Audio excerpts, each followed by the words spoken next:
नमस्कार बच्चों, जय हिंद, जय भारत। मैं संजय चौहान एक बार फिर साथियों आप सभी का डिस्कवरी स्टडी सर्किल के YouTube परिवार में आपका स्वागत करता हूं, आप सबका अभिनंदन करता हूं। और आज की जो क्लास है बच्चों वो फिजिक्स की क्लास है, यानी विज्ञान की क्लास है। फिजिक्स की ये दूसरी क्लास है। पहली क्लास जो फिजिक्स की हुई थी बच्चों उसमें मैंने आपको गति के अलावा विस्थापन, गति के अलावा क्या, विस्थापन, वेग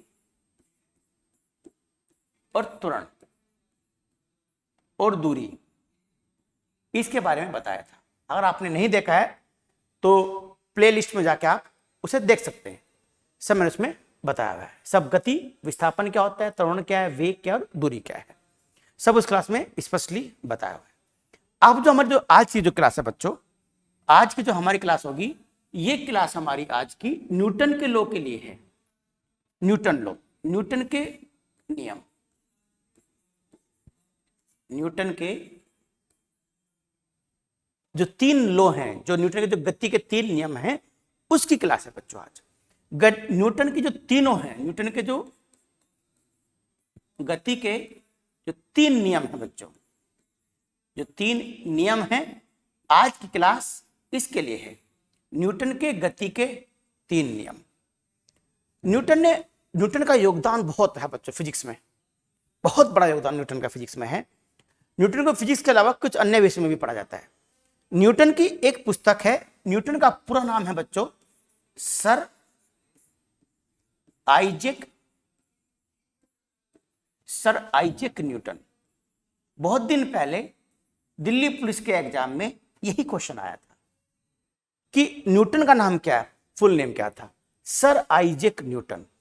1687 में 1687 में इसकी एक पुस्तक थी बच्चों, प्रिंसिपिया।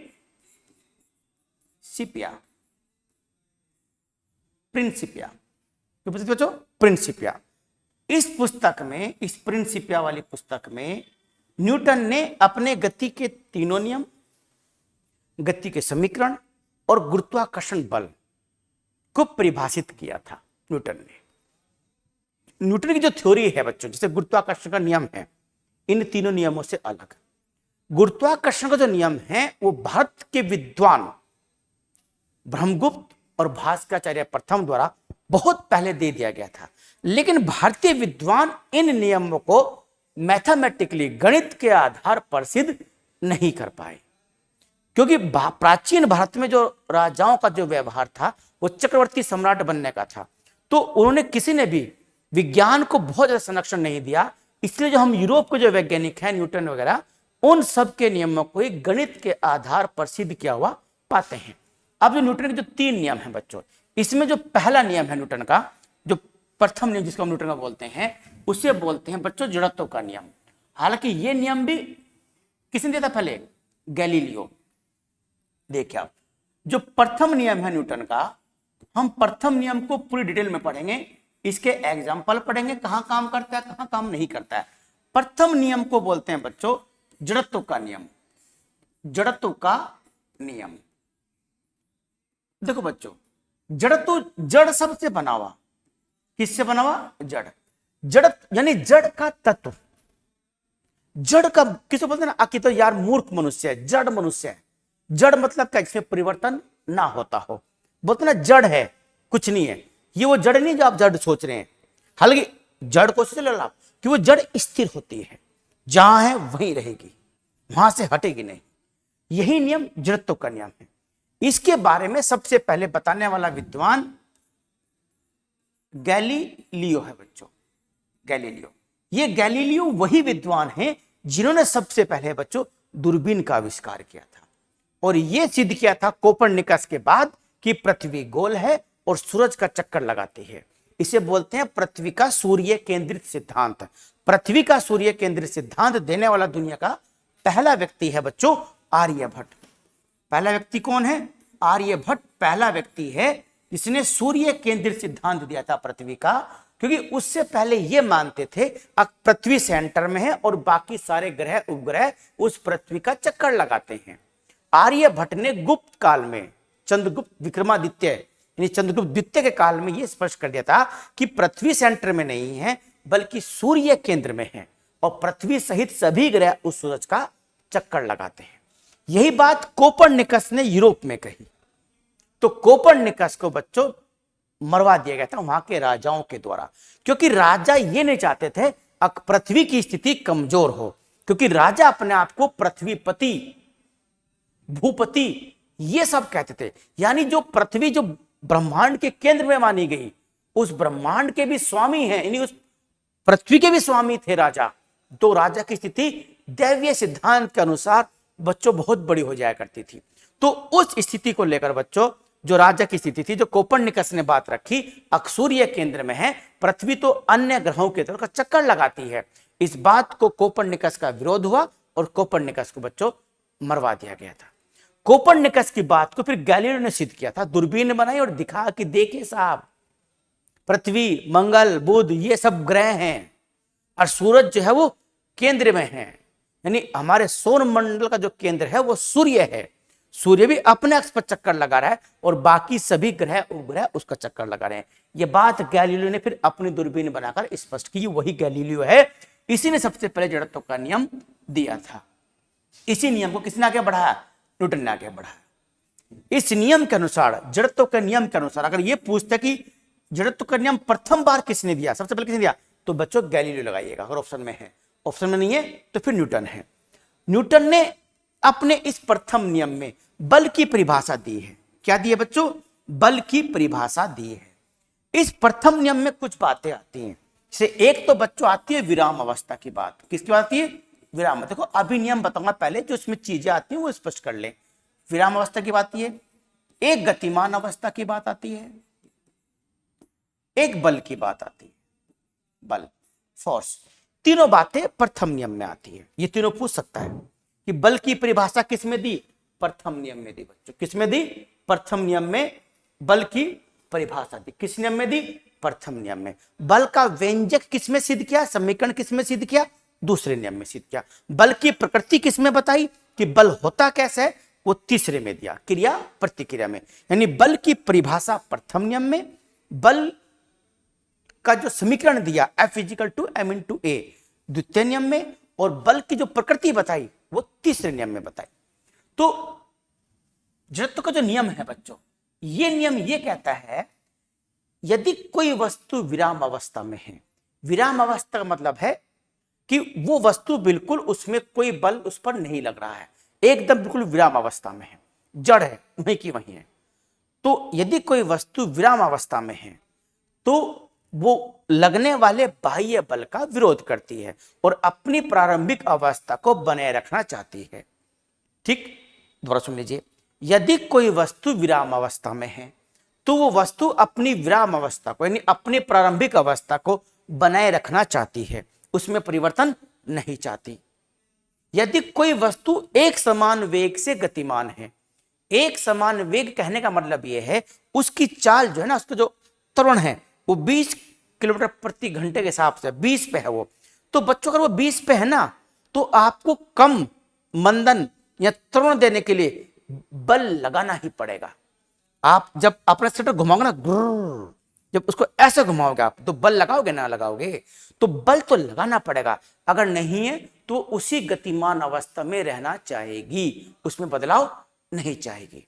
तो न्यूटन ने अपने प्रथम नियम में कहा कि प्रत्येक वस्तु अपनी विराम अवस्था को या अपनी एक समान गतिमान अवस्था को बनाए रखना चाहती है और उस पर लगने वाले बल का वो वस्तु विरोध करती है। इसे बोलते हैं बच्चों जड़त्व का नियम। तीन बातें आई। कहा कि बल ही वो कारक है, बल ही वो कारक है जो वस्तु की विराम अवस्था को, यानी जड़त्व की अवस्था को तोड़ता है। जड़त्व की अवस्था होती है कि जो वस्तु जिस अवस्था में है उसी में रहना चाहेगी वस्तु, उसमें परिवर्तन नहीं करना चाहती। ये भौतिक वस्तु की विशेषता होती है। अगर एक समान वेग से गतिमान है, एक समान वेग का मतलब है कि वो एक ही चाल से चल रही है, उसमें ना तो त्वरण है, क्योंकि अगर वेग परिवर्तन की दर त्वरण होता है। वेग परिवर्तन कैसे? अभी 20 पे थी सुई, अब धीरे धीरे धीरे 21, 22, 23, 24, 25, 30 पहुंच गई, तो गति क्या हो जाएगी आपकी, बढ़ जाएगी। यानी विस्थापन करने की दर क्या होगी, बढ़ जाएगी। और विस्थापन करने की दर वेग होता है, और वेग भी बढ़ा, पहले 20 था अब 30, 30 - 20 = 10, तो त्वरण हमारा 10 हो गया। क्योंकि वेग परिवर्तन की दर क्या होता है, त्वरण होता है। और वेग परिवर्तन की दर का मतलब होता है अंतिम वेग और प्रारंभिक वेग का जो अंतर होगा बच्चों, वही हमारा जो होता है त्वरण होता है। तो एक समान वेग से गतिमान है, जब एक समान वेग से गतिमान है तो उस पर कोई बाह्य बल नहीं लग रहा है, तो उसी वेग से वो चलना चाहेगी वस्तु। तो बल ही वो बाह्य कारक है जो वस्तुओं की विराम अवस्था को तोड़ता है, यानी उनके जड़त्व के गुण को समाप्त करता है। बल ही वो कारक है। विराम अवस्था में आपको बता ही दिया, यानी विराम अवस्था में क्या होगा, कोई वस्तु एक स्थान पर रखी हुई है, उसमें कोई, जैसे आपका ये बोर्ड है, जब तक हम इसमें कोई हाथ पैर नहीं लगाएंगे ये ऐसे कैसे रखा रहेगा, इसमें कोई परिवर्तन नहीं होने का। जैसे ये कहा कि यानी बल ही वो कारक है जो वस्तु की विराम अवस्था को तोड़ता है। कोई ट्रेन आ रही 100 की स्पीड पे, हमें गति कम करनी, हमें ब्रेक लगाने पड़ेंगे ना, तो बल लगाना पड़ेगा। जब ब्रेक लगते हैं तो बल लगे नहीं लगेगा, और जहां ब्रेक नीचे जो कंप्रेसर होता है उस कंप्रेसर को घटाएगा या बढ़ाएगा तो वहां बल लगेगा। तो बल लगा कि नहीं लगा, कि 100 किलोमीटर की जो गति थी उसको कम करना होगा तो बल लगाना पड़ेगा। अगर हम किसी वस्तु, सोचिए ये जो बल होता है, ये बल कई तरह का बल होता है। आप 20 की स्पीड पर है, आपने एक्सीलेटर छोड़ दिया, चल भाई गाड़ी में हो या आप कार में हो, आप ऐसे बैठ के, आपकी गति कम होगी ना। आप तो कहोगे जी क्या है, आपने तो कहा था कि एक्सीलेटर कम करोगे तो गति कम होगी, एक्सीलेटर तो हमने छोड़ दिया। अब कैसे, क्योंकि जब आप चलते हो वायुमंडल के अंदर तो वायु का घर्षण बल, नीचे का गुरुत्वाकर्षण बल, ये बल भी तो आप पे काम कर रहे हैं। जब ये बल काम कर रहे हैं ये भी तो आपको रोकेंगे। मान लिया आपने एक ऐसे कोई चीज फेंकी, एक वस्तु फेंकी, ऐसे आपने कोई चीज फेंकी, तो वो चीज जाने के बाद तो रुक जाएगी। क्यों रुकेगी वो चीज, क्योंकि उस पर जो घर्षण बल है वो काम कर रहा है, उसको रोकना है, उससे गति के विपरीत कर रहा हो, चल भाई रुक जा, और देर जाके रुक जाएगी। आप अपने आप को अंतरिक्ष में मानो, आप अंतरिक्ष में चले गए। जब आप अंतरिक्ष में चले गए तो अंतरिक्ष में जाने के बाद आपको पता बच्चों वायुमंडल नहीं है, तो घर्षण बल काम नहीं करेगा, कोई बाह्य बल काम नहीं करता, ना गुरुत्वाकर्षण बल है वायु अंतरिक्ष में। जब आप अंतरिक्ष में जाओगे बच्चों, तो जब जैसे आप अंतरिक्ष में गए तो वहां तो वैक्यूम की स्थिति है। आपने एक बॉल ली और ऐसे फेंक दी, और उसके जो प्रारंभिक वेग था, मान लो उसका प्रारंभिक वेग, जैसे जब कोई वस्तु ना जैसे आपने फेंकी तो पहले तो हाथ में रही होगी, तो प्रारंभिक वेग किसी वस्तु का जो होता है बच्चों वो 0 होता है, ठीक ना। और कोई गतिमान वस्तु है, देखो बल, यहां से हमने बॉल फेंकी तो यहां तो 0 ही है ना, या वहां से कोई बॉल आ रही थी उसमें हमने ऐसे हाथ मार दिया, तो जब वो वस्तु वहां से आ रही थी इधर से, मान लिया स्पेस सेंटर है, बना लीजिए आप स्पेस सेंटर है, कोई वस्तु उधर से आई, मान लिया उसका वेग 20 किलोमीटर प्रति घंटा था, आपने ऐसे हाथ मार दिया उसमें, तो उसका प्रारंभिक वेग हमारे लिए 20 हो जाएगा। और जो बॉल हमारे हाथ में है जब हम उसे फेंकेंगे बच्चों तो उस बॉल का प्रारंभिक वेग 0 हो जाएगा। समझ गए होंगे, प्रारंभिक वेग हमेशा 0 नहीं होता है। कई बार क्या होता है ना, जैसे दौड़ लगाते हैं बच्चे ग्राउंड में, दौड़ लगाते हैं तो होता है ना कोई धक्का देता है पीछे से, तो जैसे मैं यहां से मैंने दौड़ना शुरू करा, मेरा डीवीपीएसटी होने के बाद एसआई में अब मेरा फिजिकल है, अब मैं दौड़ रहा, तो जहां से मैंने दौड़ना शुरू किया था वहां मेरा प्रारंभिक वेग वेरी गुड 0। तो लेकिन मैं अगर दौड़ता हुआ रहा था और मेरा लास्ट में बस किसी तरह जीत जाऊं, इस बार आखिरी है बस मेरा, और कोई एक अच्छा सिपाही था मान लिया और मुझे धक्का दिया ऐसे, तो मेरी स्पीड थोड़ी सी और बढ़ जाएगी।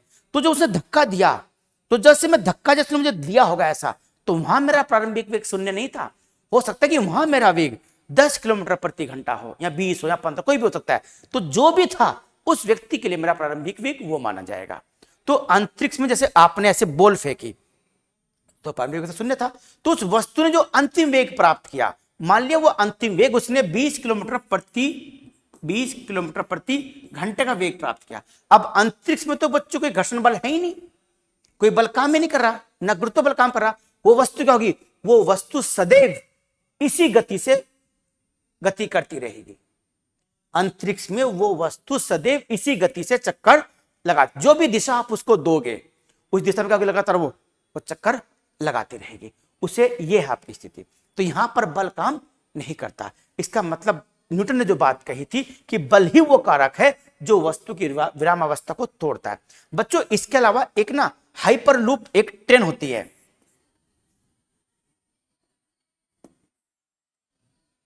कौन सी? हाइपरलूप। हाइपरलूप ये एक ट्रेन होती है बच्चों, हाइपरलूप।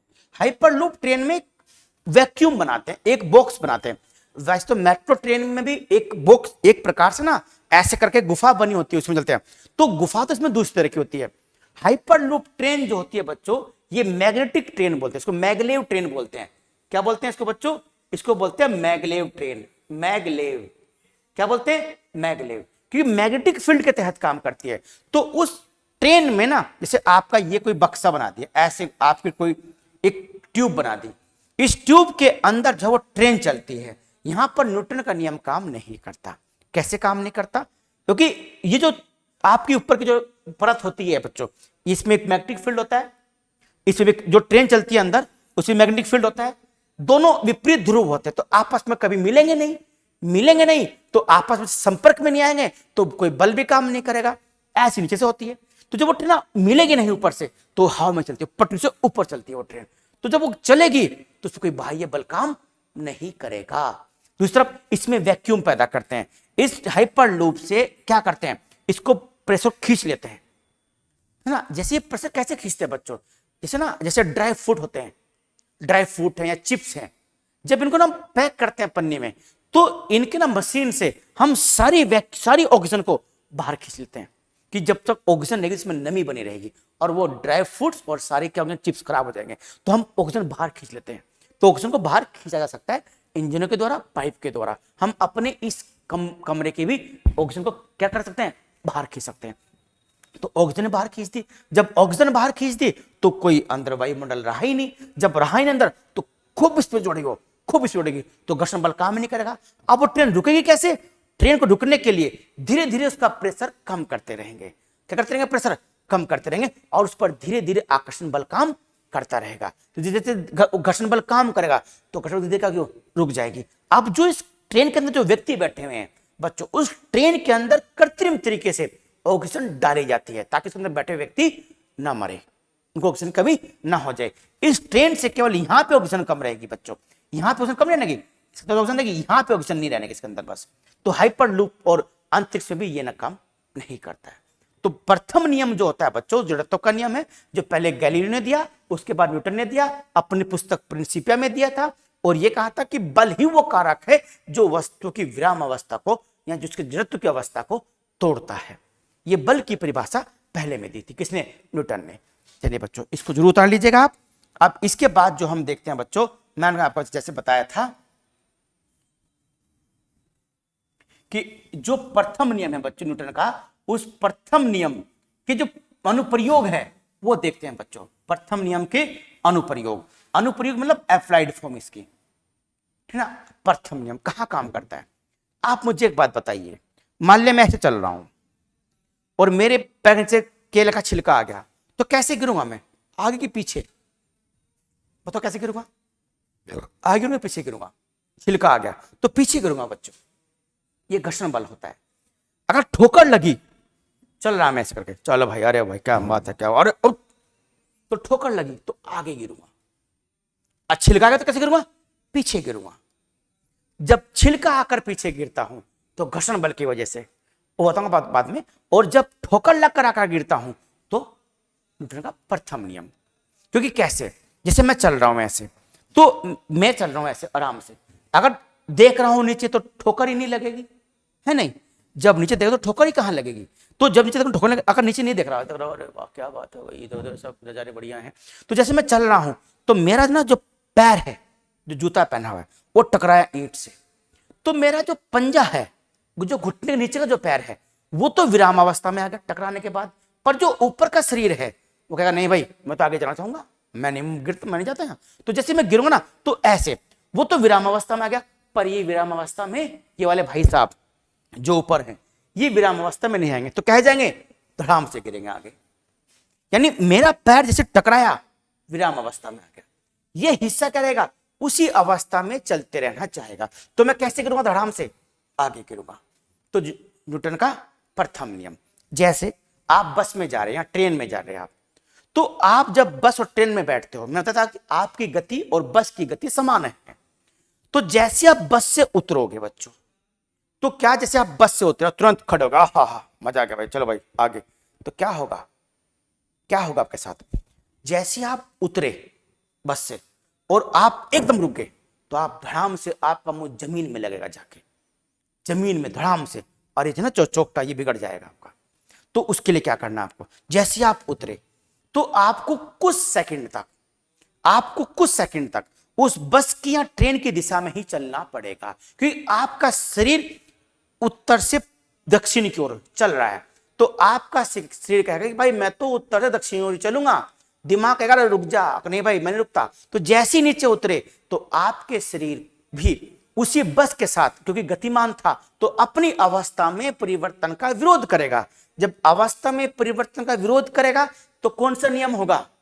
प्रथम नियम होगा। जैसे आप चले धीरे धीरे, तो बाहर का जो घर्षण बल था, वो घर्षण बल आपके ऊपर लगेगा, और बल ही वो कारक है जो वस्तुओं की विराम अवस्था को तोड़ता है। क्योंकि हमारा शरीर क्या था? ये जड़ हो गया था, मैं तो इसी चलूंगा, घर्षण बल, कहां जा रहे हो बच्चा, आओ इधर को, तो रोक देगा उसको, तो हम वहीं के वहीं रुक जाएंगे, ठीक ना? इस तरह का। आप जैसे कोई कांच है, ऐसे करके बहुत बच्चे पढ़ते हैं कांच, ये कोई कांच है, शीशा है, आपने गोली मारी आपने 303 से राइफल लेके, तो जैसे आपने गोली मारी, तो जो गोली लगी उसकी गति क्या होगी? ज्यादा। क्षेत्रफल कैसे होगा? न्यूनतम। दबाव कैसे पड़ेगा? कांच पर कम पड़ेगा। क्यों पड़ेगा? कि गति ज्यादा है, संपर्क क्षेत्रफल कम है, प्रेशर कम पड़ेगा। जब प्रेशर कम पड़ेगा तो केवल कांच का इतना हिस्सा ही गतिमान अवस्था में आ पाएगा, बाकी हिस्सा जड़ अवस्था में बना रहेगा। उसमें बनेगा भाई हम तो ऐसे कैसे रहेंगे, जहां गोली टकराई वो गोली आर पार हो जाएगी, ठीक ना? तो केवल उतना हिस्सा गतिमान आया, जो गतिमान हुआ वो कट के आगे निकल गया, ये जड़ अवस्था में बना रह गया। अब आपने पत्थर मारा, अब जो पत्थर आपने मारा होगा वो ऐसे छपाक दे के मारा होगा, क्या आपके मारने की गति बंदूक गति के बराबर है क्या? नहीं है ना। तो जब आपने ऐसे मारा होगा, तो जब आपने ऐसे मारा तो एक तो क्षेत्रफल ज्यादा है, गति कम, दबाव ज्यादा पड़ेगा, समय कम लेगा, ज्यादा लेगा टकराने के बाद हटने में, संपर्क में। तो जब समय ज्यादा लेगा संपर्क में, तो जितना धीरे धीरे पूरा कांच इतनी देर में जो विराम जड़ अवस्था थी, विराम अवस्था थी, वो इसकी टूट जाएगी। कि आपने पत्थर मारा छपाक दे सके, जब पत्थर मारा आपने, क्षेत्रफल, छोटा पत्थर मारो तो छोटा टूटेगा, बड़ा मारोगे तो बड़ा टूटेगा।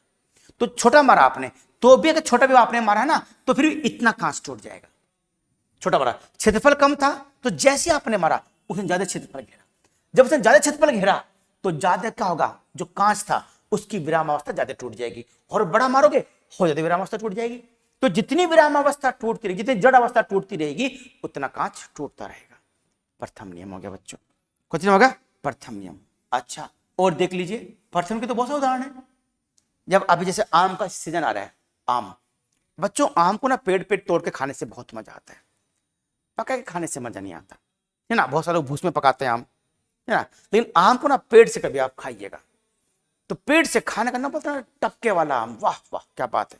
तो टपके वाला आम कैसे मिलेगा आपको?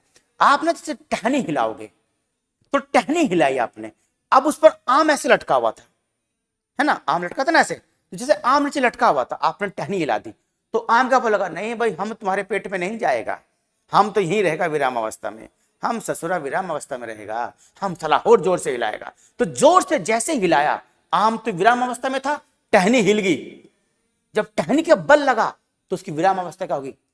यस, सही कहा आपने, टूट जाएगी। और जैसे टूटी, आम कहां? धड़ाम से, जमीन पे नहीं आपके मुंह में, हमला जमीन पे गिरेगा, जमीन से आपके मुंह में जाएगा। टहनियां हिलाने से जो फल और पत्ते नीचे गिरते हैं, वो भी किसका नियम है बच्चों? न्यूटन का प्रथम नियम। बहुत सारा, जैसे आप चल रहे, आप गाड़ी में आराम से बैठे, बस में बैठे, चलो गाड़ी छोड़ो, बस में बैठे हुए, तो जैसे बस में जा रहे, बस पर ऐसे मोड़ आ गया, ऐसे मुड़ गया, आप बाईं ओर मुड़े आप, तो आप कहे झुकोगे दाएं की बाईं ओर? बस में आप ऐसे झुकोगे दाईं ओर, बस बाईं ओर मुड़ती है, आप दाईं ओर झुकोगे, बस दाईं ओर मुड़ती है, आप बाईं ओर झुकोगे। क्यों होगा? वो बच्चों बाइक पे होता है ना, जब आप बाइक पे जाते हो तो बाइक पे ना आपको ऐसे मुड़ना होता है, तो आप ऐसे झुकते हो बाईं तरफ। वो अभिकेंद्रीय बल प्राप्त करने के लिए होता है बच्चों। जब आप मुड़ते हो तो जितना अभिकेंद्रीय बल ज्यादा मजबूत होगा, आपका पकड़ उतनी ज्यादा मजबूत होगी। आप मोड़ तो ऐसे रहे बाइक, और झुकाव आपने ऐसे रखी, आपका बल तो बाहर की तरफ लग रहा, तो अभिकेंद्रीय बल कमजोर पड़ जाएगा और आप गिर जाओगे। जब आप बस में जाते हो, जैसे आप बस में गए तो बस जैसे बस बाईं और मुड़ी, तो आपका शरीर तो सीधा जाने का आदी है ना, नहीं भाई हम कहीं नहीं जाएगा, हम तो सीधा जाएगा साला। जब आप सीधा जाना चाहोगे, जैसे आप सीधा गए तो बस ऐसे मुड़गी, तो आपका शरीर ऐसे रहेगा, तो दाएं तरफ मुड़ेगा। और अगर बाएं तरफ है, बाएं तरफ मुड़े तो दाएं तरफ मुड़ेगा, दाएं तरफ मुड़े तो बाएं तरफ मुड़ेगा। ये सब न्यूटन के प्रथम नियम के उदाहरण है। आपको सिर्फ ये याद रखना है कि वस्तु किस अवस्था में है। अगर एक समान गतिमान वस्तु है तो एक गति में रहना चाहेगी, अगर केवल विराम अवस्था में तो उसी में रहना चाहिए। अगर आप दाएं तरफ चल रहे हो ना, तो आपका शरीर दाएं तरफ ही चलेगा। आपकी बस बाएं और मुड़गी, आप दाएं ओर मुड़ना चाहोगे, ऐसे बाहर की तरफ गिरोगे, ठीक ना। कई बार क्या होता है कि जैसे ना बस में सीट पे बैठे, पिछली सीट पर जो सीट होती है पीछे वाली 6 लोगों की, बैठे आराम से ऐसे करके, और बस में वाले एकदम ब्रेक मारा, तो कहां जाइएगा? उठकर पीछे से सीधा जाइएगा आगे ड्राइवर के पास, और साहब क्या हालचाल है ना, पूछेगा ना ऐसे कैसा हालचाल है, तो पीछे से आगे कैसे आगे? क्योंकि आपका शरीर बस की गति से गतिमान है। अब बस तो रुक गई, एकदम ब्रेक मारे टाइट, बस तो वहीं की वहीं रुक गई, शरीर पे थोड़ी ब्रेक लगे। शरीर तो उसी गति से, मान लिया 50 की गति बस की, 100 की गति बस की थी, तो आपकी तो गति 100 की है, तो जो आप आगे जाओगे ना वो 100 की गति से जाओगे, लेकिन वो गति 100 की नहीं होने की, कि बस के अंदर जो वायु है, जो उसका घर्षण बल है, वो आपकी गति को कुछ कम कर देगा, जैसे कि आप 50-60 की स्पीड से जाओ। कई बार तो हमने ऐसा देखा है कि कार के अंदर पिछला बैठा व्यक्ति, और कार का एक्सीडेंट हुआ, कार रुकी, पीछे बैठा व्यक्ति शीशा तोड़ के आगे, और आगे वाला व्यक्ति नहीं गिर पाता, क्योंकि आगे वाला व्यक्ति क्या होता है ना, जैसे ब्रेक लगते हैं वो तुरंत समझ जाता है, पर पीछे वाला समझ नहीं पाता, अब क्या हो गया एकदम अचानक, ठीक ना। तो जैसे उसको पता नहीं चल पाता ना, तो शरीर का गतिमान होता है उसी अवस्था में, और शीशा तोड़ के बाहर निकल जाता है। तो उसे बोलते हैं बच्चों जड़त्व का प्रथम नियम। चलिए, मैंने परिभाषा बता दी, किसने दिया, कब दिया, क्यों दिया, सब बता दिया, इसके उदाहरण आपको मैं बता दिए। अब हम देखते हैं जड़त्व का दूसरा नियम, वो जड़त्व कह रहा न्यूटन का दूसरा नियम। न्यूटन का बच्चों द्वितीय नियम। द्वितीय नियम क्या न्यूटन का? द्वितीय नियम बहुत इंपॉर्टेंट है बच्चों, ध्यान रखना। सेकंड नियम, द्वितीय नियम में न्यूटन ने यह कहा कि बल की तो परिभाषा प्रथम में दी, बल का व्यंजक सिद्ध किया इसमें। कहा कि एक तो उसने ये बात कही, दो बातें कही इसमें। एक तो कहा संवेग परिवर्तन की दर, संवेग परिवर्तन की दर, संवेग परिवर्तन की दर वस्तु पर लगने वाले बल के अनुक्रमानुपाती होती है। अनुक्रमानुपाती कैसे होती है? अनुक्रमानुपाती होती है, यानी संवेग परिवर्तन की दर किसके बराबर होती है? बल के बराबर होती है। यानी संवेग परिवर्तन की दर बराबर बल, अनुक्रमानुपाती होती है ना, बराबर होगा, यानी अनुक्रमानुपाती कह लो या समानुपाती कह लो, यानी संवेग परिवर्तन की दर बराबर बल के होती है।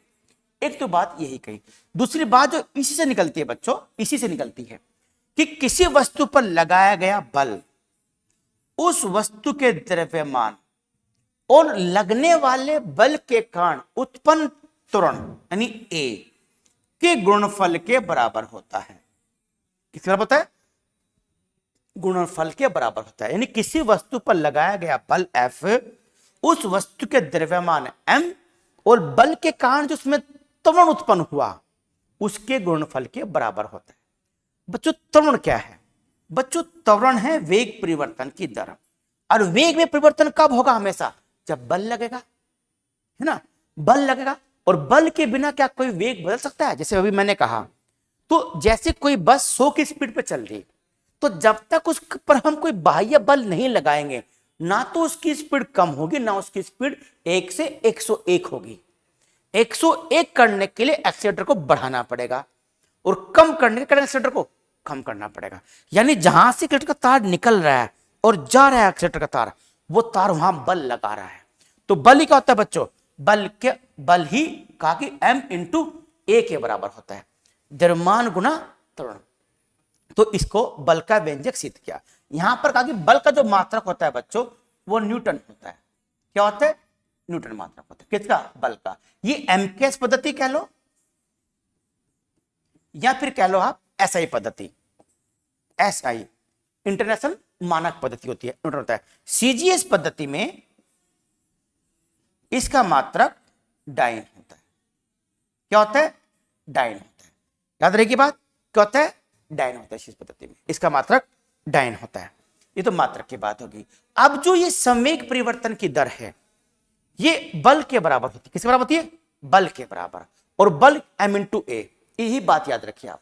अब जो इसके उदाहरण हैं, जिसके एग्जाम्पल हैं, वो देखिए आप।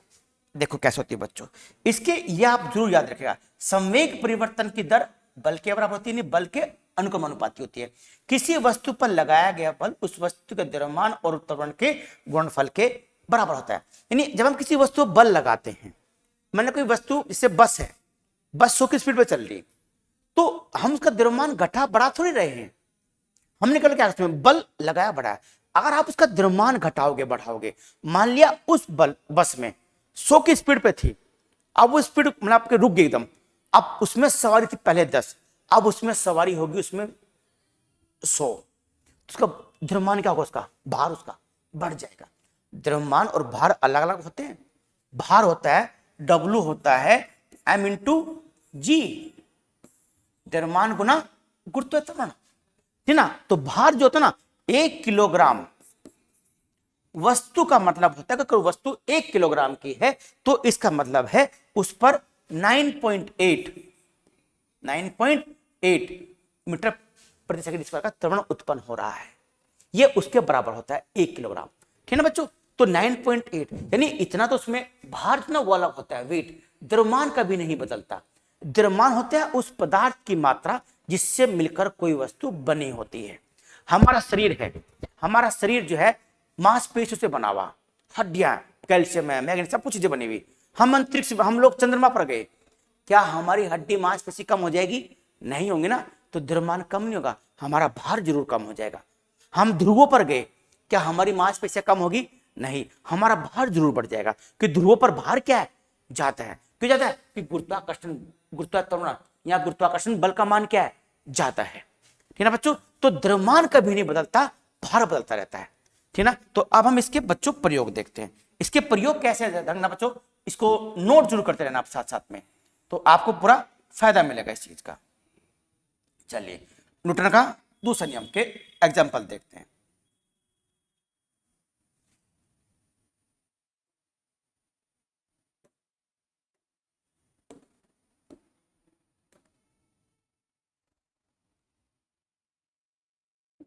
दूसरे नियम के एग्जाम्पल,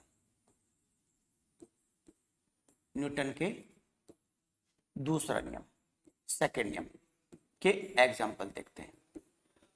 पहला एग्जाम्पल, यानी सूत्र क्या है हमारा, F equal to m into ए।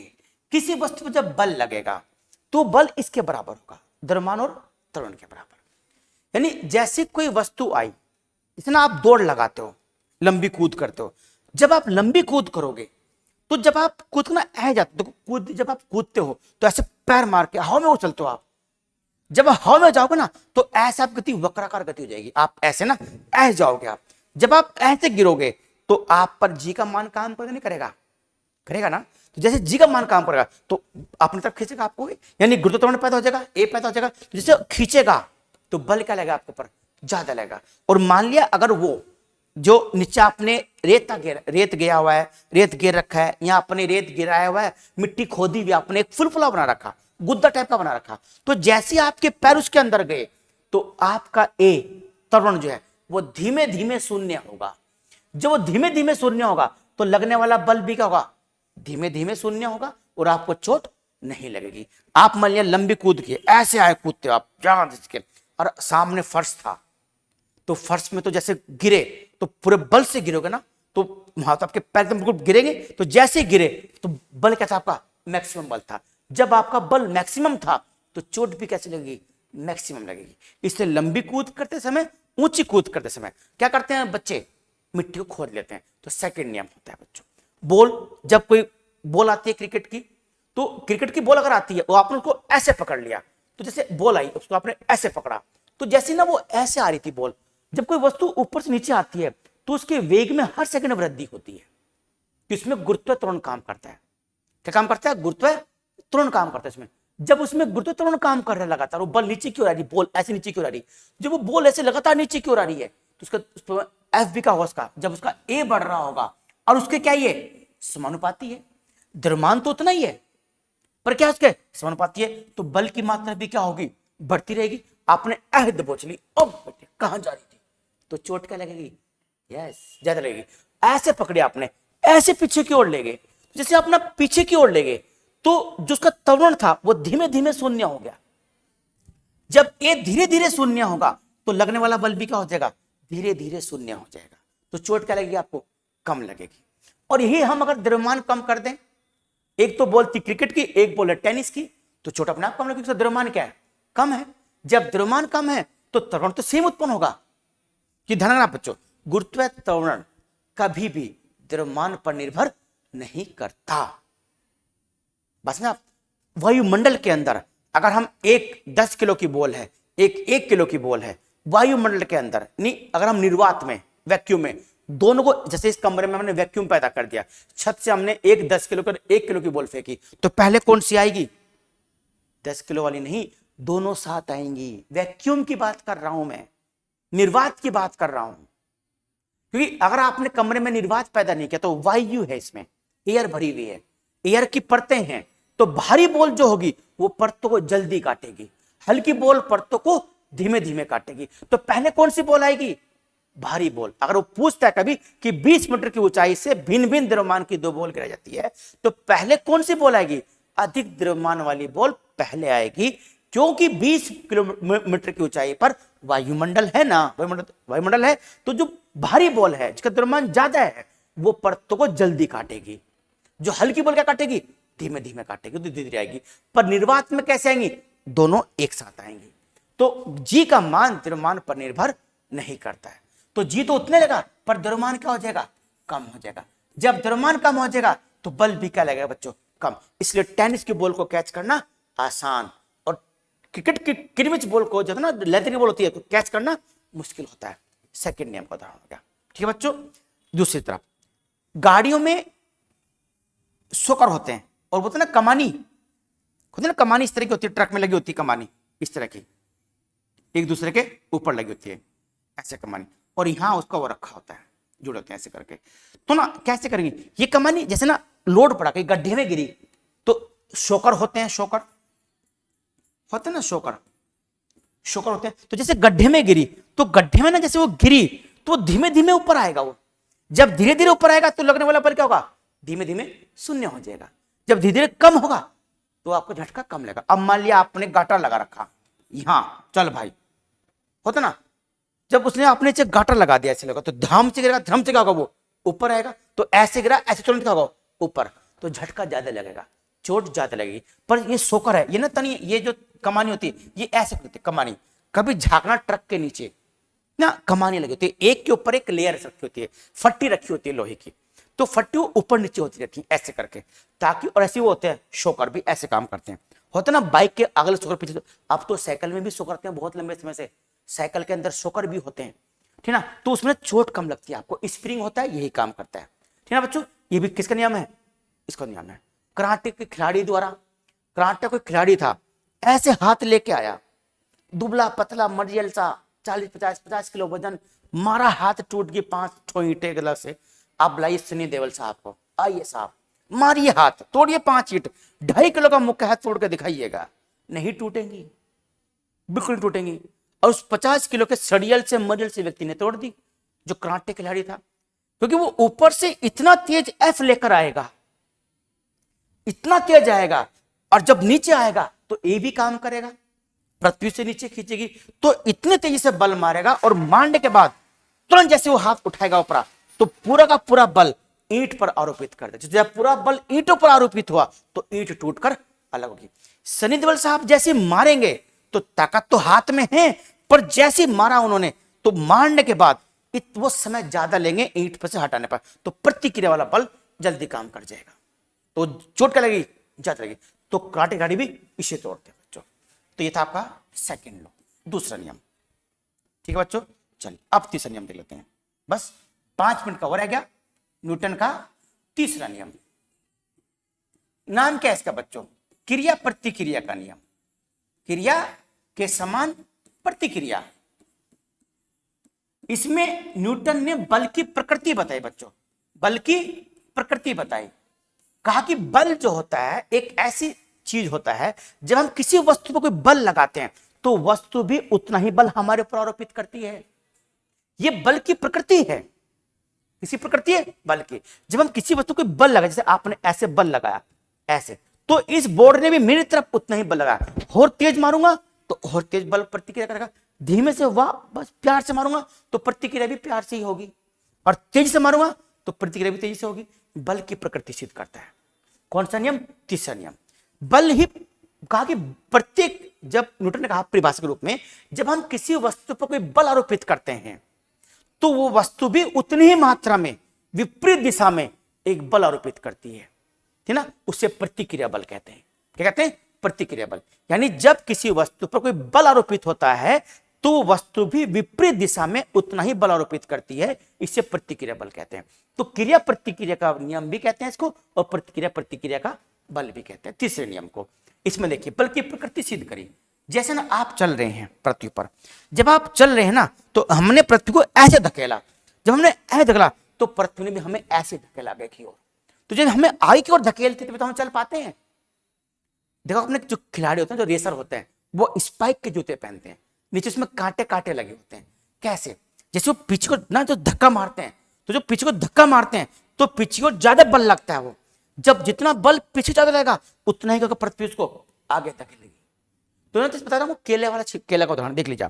आप चल रहे हैं, अब हम चलते हैं ना तो पृथ्वी को पीछे धकेलते हैं, तो जब नीचे केला आ गया हमारे बीच में, तो जैसे हमने धकेला ना तो पृथ्वी ने हमें नहीं धकेला, क्योंकि हमारे बीच में क्या आ गया, केला। पृथ्वी ने हमें नहीं धकेला, हमारे बीच में आ गया केला। तो जैसे मैंने पीछे धकेला, बीच में केला के धक्का तो पाए नहीं पीछे को, तो कैसे करूंगा मैंने पीछे धकेला पृथ्वी को, तो पृथ्वी ने कोई प्रतिक्रिया करी नहीं, तो मैं पीछे की तरफ गिर जाऊंगा। तो घर्षण बल होता है ना, घर्षण बल टूट जाता है। जब हम पीछे धकेलते हैं, घर्षण बल जितना ज्यादा होगा हम प्रतिक्रिया पीछे को उतना ही ज्यादा करेंगे। घर्षण बल कम होगा तो प्रतिक्रिया क्या होगी, कम होगी, तो गति ज्यादा हो जाती है। घर्षण बल ना जब कम होता है, जैसे ना देखो हमने पहिए ट्रैक्टर के, जब गुड्डियां घुस जाती हैं तो स्लिप ज्यादा मारता है, घर्षण बल कम हो जाता है। जब गुड्डियां मजबूत होती हैं ट्रैक्टर के टायर की तो घर्षण बल ज्यादा लगता है, ठीक है ना। खैर, तो ये घर्षण बल हुआ। जैसे आप ना रेत पे चले या आप रेत मिट्टी में चल रहे हो, जब आप रेत पे मिट्टी चलते हो तो आपने रेत को जो पीछे को धकेला तो रेत आगे धक्का ही नहीं मारेगा आपको, रेत आपके पैर के साथ पीछे चला जाएगा। मिट्टी में चले आप कहीं, जैसे खेत बाहर, कोई खेत में किसान ने खेत जोत रखा, उसमें भाग रहे आप, भाग ही नहीं पाएंगे। जैसे आपने मिट्टी में पीछे की ओर धकेला, जैसे मिट्टी ना पीछे तो मिट्टी खुद पीछे चली गई। जब मिट्टी खुद पीछे चलेगी तो आपको धक्का क्या मारेगी, आगे की ओर। जब धक्का नहीं मारेगी आगे की ओर तो प्रतिक्रिया बल नहीं मिलेगा, तो इसलिए आपका जो है आप उसमें चल नहीं पाओगे। कहीं मतलब स्पाइक वाले जूते हैं, तो जैसे स्पाइक वाले जूते आपने पीछे धकेले तो जो घुस गए जमीन में, जो जमीन में घुस गए तो आपने बल पूरा बल लगाया पीछे की ओर, उतना बल पृथ्वी ने आगे लगाया। ये होता है क्रिया प्रतिक्रिया का नियम। ठीक बच्चों, गोली चलाते हैं तो क्या करती हो, पीछे धक्का मारती है। धक्का जब पीछे मारेगी, वो जितनी तेज से स्पीड गोली जाएगी उतनी धक्का मारती है। क्रिया प्रतिक्रिया का नियम ही जैसे ना रॉकेट का उड़ना, रॉकेट का उड़ना, जब रॉकेट से गैस निकलती है तो जितनी तेजी से गैस बाहर निकलेगी रॉकेट भी उतनी तेजी से आगे जाएगा बच्चों। नाव होती है, जब नाव को हम स्टार्ट करते हैं ना तो ऐसे धकेलते हैं पीछे की ओर, ऐसे करके तो नाव पीछे चलती है। आप चल रहे हो पानी में, तैर रहे हो, तो पानी पीछे को धकेल लो आप, पानी आपको आगे धकेलेगा। धकेलो पीछे, पानी आपको आगे धकेलेगा। तो ये क्रिया प्रतिक्रिया का नियम हो गया बच्चों। ठीक है, चलिए ये तो आपके तीनों नियम हो गए। अब जो हमारी तीसरी क्लास होगी, एक तो उस क्लास में हम पढ़ेंगे संवेग संरक्षण का नियम। संवेग संरक्षण का नियम, एक बल के प्रकार पढ़ेंगे, बल के प्रकार। ये हम दोनों चीज अगली क्लास में पढ़ेंगे, जो हमारी नेक्स्ट क्लास होगी। ठीक है बच्चों, उम्मीद करता हूं समझ में आया होगा। चैनल को सब्सक्राइब जरूर करें, लाइक करें और शेयर करें। ठीक है, धन्यवाद। जय हिंद, जय भारत।